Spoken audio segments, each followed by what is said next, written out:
देखिए, दो बातें हैं। एक बात तो बड़ी स्पष्ट है कि रामनवमी भगवान राम का जन्मदिन, जहाँ जहाँ भी राम को मानने वाले इस दुनिया में भाई बहन हमारे हैं, वो सब जगह आज भंडारे लग रहे हैं, मंदिरों में आरती हो रही है, मंदिरों में जा रहे हैं। हमें भी अवसर मिला कि जहाँ के जो इस लोकेशन के जो प्रधान है, कमल प्रधान जी, उन्होंने हमें यहाँ आमंत्रित किया और हमें बहुत अच्छा लगा। सबसे बड़ी बात है कि भगवान राम जो है, जब उसका जो जन्मदिन मनाना, जब उस फंक्शन को सिर्फ एक रिलीजियस एंगल से नहीं लिया जा सकता। भगवान राम ने हर चीज की मर्यादा कायम करी। उन्होंने साबित किया कि एक बेटे का अपने पिता के प्रति क्या संबंध होना चाहिए, पत्नी से क्या संबंध होना चाहिए, और अगर मौका मिले, जब भी मौका मिले बुराई के साथ लड़ने का, तो बुराई के साथ कैसे लड़ना चाहिए। तो राइटियसनेस, जो एक सही रास्ता जो था, उस पर चलने का भगवान राम ने सबक दिया। और आज भी मैं कहता हूँ कि ये जरूरत है हमें कि हम उनके बताए हुए रास्ते पर चलें। समाज के साथ हमें कैसे चलना है, भाई बहनों के साथ कैसे चलना है, जो गलत लोग हैं उनके साथ कैसे ट्रीट करना है। तो ये सारी मर्यादाएं जो भगवान राम ने कायम की, इसलिए उनको मर्यादा पुरुषोत्तम राम कहा जाता है। और जैसे मैंने कहा, आज ये जो दिन है, जो सारे दुनिया में मनाया जा रहा है, जो भी विश्वास करते हैं कि भगवान राम में आस्था रखते हैं, वो दिन इसको मना रहे हैं।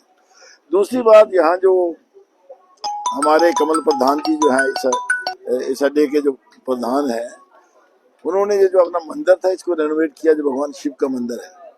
आपने देखा होगा कि भगवान शिव की आरती हुई यहाँ, जिसमें सब लोगों ने, जो उनके साथी थे, उन्होंने मिलकर के आरती करी, पूजा करी।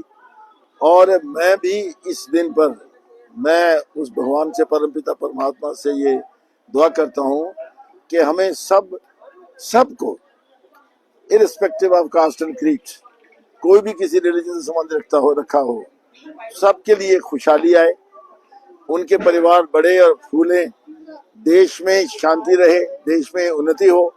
अब देखो, आज क्योंकि ऐसा मौका है, हमने देखा पिछले 1 महीने से जो अमेरिका और ईरान की जो लड़ाई चल रही है, तो उसमें सारा संसार जो है वो परेशान है।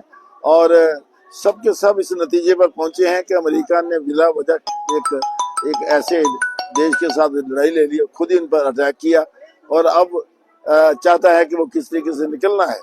तो इसलिए मैं कहता हूँ कि मैं आज के दिन ये भी प्रार्थना करता हूँ कि उनको, अमेरिका को सद्बुद्धि दे और अमेरिका जो है वो सही रास्ते पर चले, और जिससे दुनिया में शांति हो। और शांति का एक रास्ता जो है, वही उन्नति का रास्ता है, वही प्रॉस्पेरिटी का रास्ता है, वही तरक्की का रास्ता है। तो इन्हीं शब्दों के साथ फिर मैं एक बार खासकर खसूसन जम्मू कश्मीर के सभी बुजुर्गों को, भाइयों को, बहनों को अपनी ओर से आज के शुभ दिन पर ये भगवान राम का जो मैसेज था कि हम सब एक हैं, हमें इकट्ठे होकर चलना है, सबकी बेहतरी के लिए हमें काम करना है, और इस समाज के हर अंग जो है उसको एक सच्चाई और सफाई के साथ लेकर के हमें आगे बढ़ना है। मैं जी सब लोगों को भगवान के आगे, माता रानी के आगे प्रार्थना करते हैं कि पूरे देश में अमन होना चाहिए, शांति होना चाहिए। ये जो दिन है मिलजुल के मनाना चाहिए। आप देखें, इधर हिंदू, मुसलमान, सिख, ईसाई सब लोग एक साथ हैं। और ये जो भंडारा है, कम से कम मेरा ख्याल है 30 साल से लगातार मुसलसल हो रहा है, और सभी लोग इसको बढ़ चढ़ के मनाते हैं। शहर का मैं भी इतनी बड़ी बात नहीं बोलता, लेकिन ये बोलना चाहिए मुझे, जम्मू शहर का सबसे बड़ा भंडारा जो है कोवड्डे में होता है। और इन सब के लोगों के सहयोग से, हम बाहर से लोगों को नहीं काम करने की, अपने लोग ही करते हैं इसको। हमारे बीच में सरदार, ममडन वगैरह सब इस दिन को बढ़ चढ़ के मनाते हैं।